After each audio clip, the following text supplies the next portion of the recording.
Good day kapadyak! Sa video natin ngayon, ituturo ko sa inyo kung paano sukatin at putulin itong mga housing. O tara!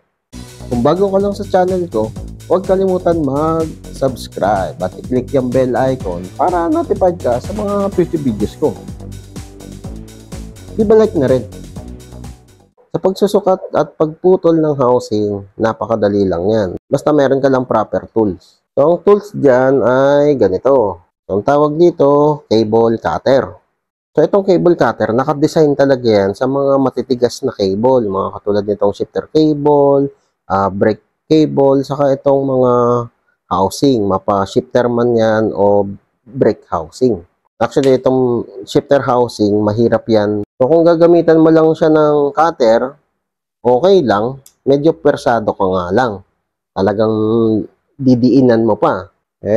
Mas lalo kang mahirapan kung ganito lang kaliit yung cutter mo. Wala kang leverage. Kaya dapat meron kang ganito, cable cutter. So, itatry ko maghanap nito sa Shopee at ilalagay ko sa description below yung Shopee link.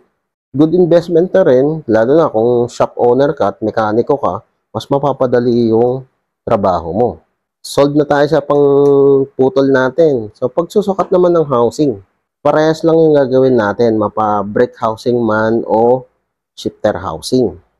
Okay, so meron tayo ditong housing na napakahaba. Ikakabit na natin dito sa may shifter. Naka-internal cabling siya, naka-routing na siya dun sa ibaba.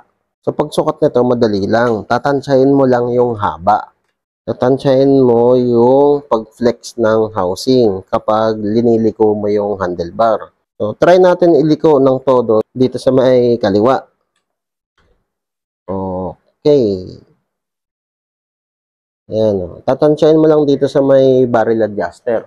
Okay naman yung flex niya. Mukhang hindi masasakal yung cable. So, hindi mawawalan ng cable tension. As much as possible, yung konti lang na flex. Ayan. Ito, okay na to.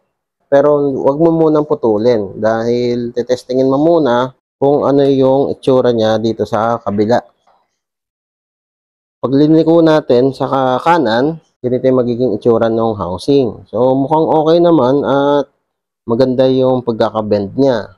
Kung sa tingin mo, okay na para sa iyo yung haba ng housing, pwede mo na siyang putulin. So, ang pagputol niyan, kunyari, dito ka nakamarka, di ba? Ayan, yung hinahawakan natin. Huwag mong isasagad dyan. Bigyan mo pa siya ng konting allowance. Yan. Ayan, ganyan, no? Okay, so putulin na natin. Di ba? Dali lang. Tapos, lagyan natin ng cap. Pasok natin yung shifter cable. O, yun. Yun, kapag nakapasok na siya, testingin mo ulit. Ayan. So, liko natin sa kaliwa at liko natin sa kanan. O, yan, ang ganda ng pagkakabend ng housing. Pag dito naman, o, yan, maganda rin. Sa RD guys, iba-iba yung design yan, di ba? So, iba-iba din yung placement ng housing. Sa mga Shimano, nandito mostly yung barrel adjuster na sa likod, di ba? Kung nandito yung housing mo, pag ganito siya. So, ganun din, as much as possible, konting housing lang. Huwag mong dadamihan na ganyan. Meron akong customer dati, ganito kahaba yung housing sa RD. Mali yan kasi mahihirapan lang yung shifter mo maghatak ng cable. Ang layo eh. As much as possible, konting housing lang pero wag yung sobrang konti. Masasakal yung shifter cable. Sasaktuhan mo lang. Basta merong bend ng konti. In this case, meron tayong L2 na RD. Iba naman yung pagkakadesign ng suksukan nito. Dapat ganyan lang yung housing mo. Yan, maiksi lang. Huwag mong gagawin yung ginagawa ng iba, ganyan kahaba. So, kapag ganyan kahaba, makikita niyo dito, ayan, nakabaluktot na siya dito, di ba? So, dyan pa lang, mahihirapan na yung shifter mong maghatak. As much as possible, straight dito, maganda yung kurba, konti lang. O, di ba? Swabe, oh. Pag magpuputol kayo ng shifter cable, huwag niyong isasagad dito, guys, sa may dulo ng pinch bolt. Huwag doon. Habaan niyo pa ng konti. Ayan, hanggang dito. Para kapag nag-adjust ka, meron kang extrang cable para maghatak ng tension. Kung nakasagad na dun sa pinch bolt, paano mo hahatakin yun? Di ba? Malinis, Okay, so testingin natin kung maganda nga yung cambio. Dito.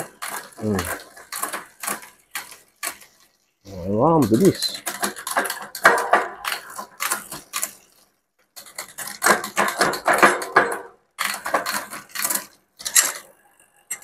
Yun, tanggal sa chainring. Subukan natin kapag nakaliko yung handlebar. Tingnan natin kung apektado yung shifter. Siyempre, hindi. Smooth pa rin siya.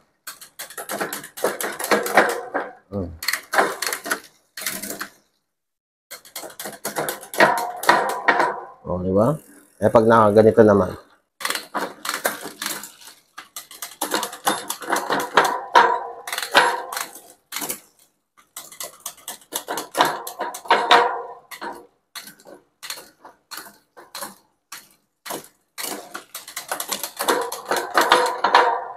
Kahit saang direction mo ilagay yung manibela, hindi naapektuhan yung tension saka yung shifting nitong RD.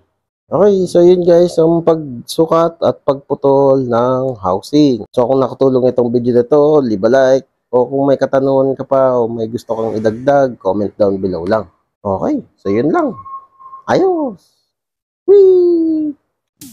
O kapadyak, kung na-enjoy mo itong mga video ko, leave a like at i-share mo na rin sa mga tropa pips mo. Makakatulong ito sa channel. Kung gusto mo pa manood ng ibang video, ito, meron pa tayo. Hindi tayo nauubusan. Ayan, katulad nito, saka ito. Nood ka na. Madami pa tayong mga video na i-upload. Kaya, mag-subscribe at i-click yung bell icon para notified ka sa mga future videos ko. Maraming salamat. See you next time.